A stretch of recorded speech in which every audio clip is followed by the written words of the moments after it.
Hello, আসসালামু আলাইকুম। আশা করি সবাই ভালো আছেন। আজকে আমার রান্নার রেসিপি আপনাদের দেখাচ্ছি।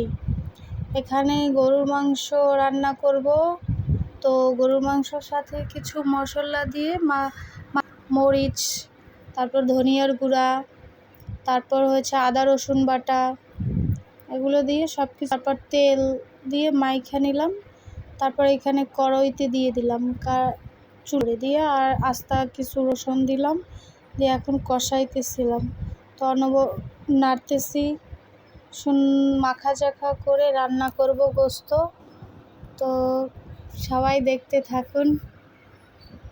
আর শর্টকাটে রান্না করা, ওই যে অনেকেই আছে মশলা কষাইও রান্না করতে পারে, আর অনেকে আছে নিজের মতন করে রান্না করতে পারেন। তারপরে এই দেখেন, আমি কিন্তু কোনো পানি ব্যবহার করিনি। পানি ব্যবহার না করতে করতেই আমার হয়েছে পানি গোস্ত থেকে যেটা আসছে ওটা দিয়ে কষাই নিলাম। এখন আবারই দেখেন তখন কেমন ছিল কালারটা, এখন কেমন হলো। আস্তে আস্তে করে দেখেন, এরকম আস্তে আস্তে সবাই জাল দিতে থাকবেন, রান্না করতে থাকবেন। তারপর গরুর মাংস আপনি অনেকভাবে রান্না করা যায়, কিন্তু আমার সহজে টেকনিক মাইখা জাইখা রান্না করা। আর মাখা জাখার রান্না একটু মজাই লাগে।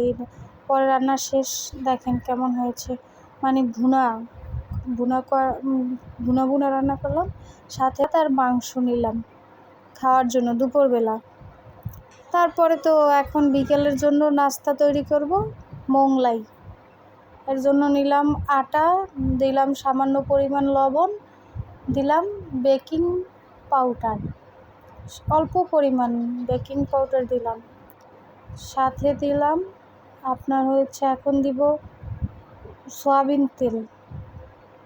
অল্প করে বাটার অল্প অল্প করে দিতে হবে। যেরকম আপনি এক কাপ যদি ময়দা লন, 1 কাপের মধ্যে অল্প একটু চিনি।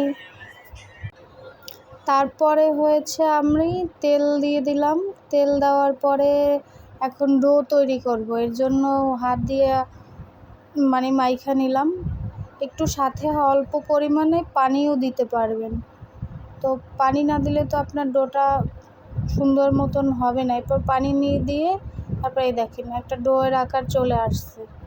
এখন ডো নিলাম। ডো নিয়ে অনেকক্ষণ যত করবেন তত আপনার রুটিটা অনেক সফট হবে এবং বেলতে আপনার সুবিধা হবে, পাতলা হবে।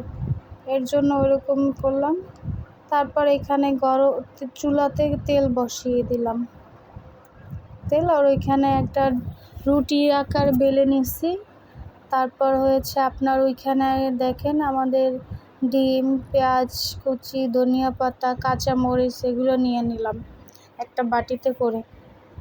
তারপরে হয়েছে এরকম পাতলা করে আপনারা রুটিটা বেলবেন আস্তে আস্তে করে। তারপর হাত দিয়ে একটু করে নেবেন, তাইলে আরও পাতলা বুঝতে পারবেন যে কতটুকু কী পরিমাণে হয়েছে। তারপরে নিলাম, নেওয়ার পরে দেখতেছি। তারপর এখন আবার এই পিঁড়িতে দিয়ে দিলাম। পিঁড়িতে দিয়ে আবারই একটু আমি হাতে দেখি একটু মোটা আছে তো মাছ বরাবর, এর জন্য আবার একটু পাতলা করে নিলাম বেলে। আবার একটু বেলা পাতলা করে নিব। তারপর হয়েছে আমি আস্তে আস্তে করে এদিকে চুলাটা একটু কমাই দিলাম, মানে চুলাতে তেলটা একটু জানি বেশি গরম না হয়ে তেলটাই হয়ে যায়। এখন ওই যে ডিম, আপনার হয়েছে পেঁয়াজ, কাঁচামরিচ আর ধনিয়া পাতা, এগুলো একসাথে করে নিলাম। একসাথে করে তারপর হয়েছে মিলা দিলাম। তারপর একদম আপনার রুটির সাথে চারোর সাথে মিক্স করে মেলে মেলে দিতে হবে। তারপর দিলাম আবার এই মোংলার আকারে করতেছিলাম। তারপরে দেখেন এভাবে বটা দিবেন।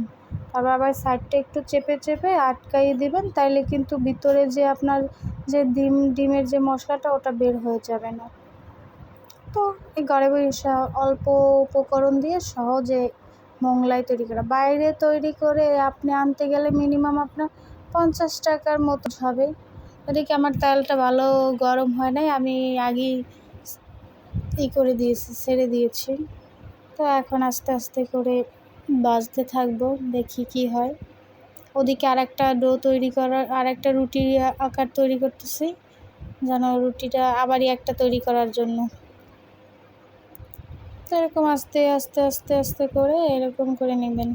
তারপর দেখেন ওপিটের থেকে এপিট উল্টিয়ে নিলাম। এরকম উল্টিয়ে পাল্টিয়ে সুন্দর করে ভাজে নিতে হবে। তারপরে আবারই উল্টেই দিলাম, একটু মচমচে টাইপের যেতে হয়, এর জন্য উল্টে পাল্টে নিলাম।